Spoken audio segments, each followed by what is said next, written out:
ನಟ ದರ್ಶನ್ ಅವರಿಗೆ ಇವತ್ತು ಹುಟ್ಟುಹಬ್ಬದ ಸಂಭ್ರಮ. ಜೈಲಿನಿಂದ ಬಿಡುಗಡೆ ಆದಂತಹ ನಂತರದಲ್ಲಿ ಅವ್ರು ಹುಟ್ಟುಹಬ್ಬ ಆಚರಣೆ ಮಾಡಬೇಕು ಅನ್ನುವಂಥ ನಿಟ್ಟಿನಲ್ಲಿ ಅವ್ರ ಫ್ಯಾನ್ಸ್ ಏನಿತ್ತು ಅವರಿಗೆಲ್ಲ ನಿರಾಸೆ. ಯಾಕಂತ ಅಂದ್ರೆ ಈ ಬಾರಿ ಫ್ಯಾನ್ಸ್ ಜೊತೆಗೆ ನಾನು ಬರ್ತ್ಡೇ ಆಚರಿಸ್ಕೊಳ್ಳಲ್ಲ ಅನ್ನುವಂಥದ್ದನ್ನ ಅವರು ಆಲ್ರೆಡಿ ಹೇಳಿದ್ದರು.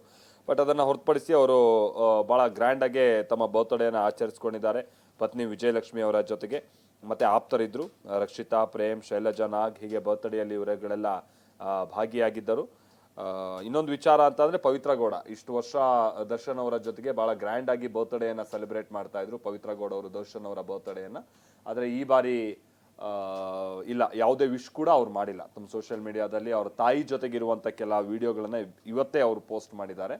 ಬಟ್ ದರ್ಶನ್ ವಿಚಾರವಾಗಿ ವಿಶ್ ಮಾಡೋದು ಮತ್ತೊಂದು ಆ ಥರದ್ದು ಯಾವುದು ಕೂಡ ಇವತ್ತು ಅವರು ಪೋಸ್ಟ್ ಮಾಡಿಲ್ಲ. ಹಾಗಾಗಿ ಅವ್ರ ಕುಟುಂಬ ಕೂಡ ಬಹುಶಃ ಕೇಳ್ಪಡ್ತಾ ಇರೋ ಪ್ರಕಾರವಾಗಿ ದರ್ಶನ್ ಅವರನ್ನ ಆದಷ್ಟು ಪವಿತ್ರ ಗೌಡ ಅವರಿಂದ ದೂರ ಇಡಬೇಕು ಅನ್ನುವಂಥ ನಿಟ್ಟಿನ ಪ್ರಯತ್ನ ಇದೆ. ಅದಕ್ಕೆ ತಕ್ಕ ಹಾಗೆ ಬಹುಶಃ ದರ್ಶನ್ ಅವರು ಕೂಡ ಸಂಪರ್ಕದಲ್ಲಿ ಇಲ್ಲ ಅಂತ ಕಾಣಿಸ್ತಾ ಇದೆ.